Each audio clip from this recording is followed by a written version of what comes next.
שלום חברים, היום אני עוד פעם עם אריאל בבית של סבא שלי. היום אנחנו נדבר על הנושא של דובדבן.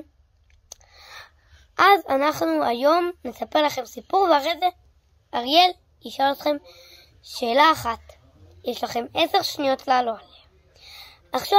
עכשיו אני הולך לספר לכם את הסיפור. פעם אחת היה הר גדול, ואז היה שם מערה גדולה, כזה פתח ענקי.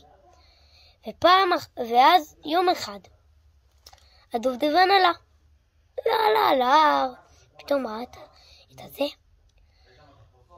נכנס, ואף אחד לא מצא אותו. חיפשו אותו. ולמה לא מצאו אותו? כי היה שם דוב שאכל אותו.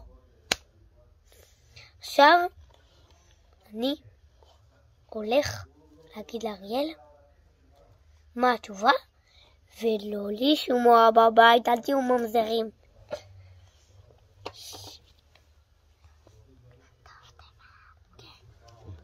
קדימה. 1, 2. לא, תשאל אותם את השאלה קודם.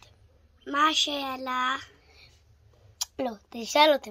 טוב, אני אשאל אתכם את השאלה. מה היה על ההר? עכשיו תעשה להם את הזמן. 1, 2, 3, 4, 5, 6, 7, 8, 9, 10. יופי. עכשיו אני אומר לכם את התשובה.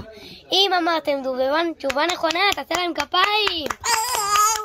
וואו.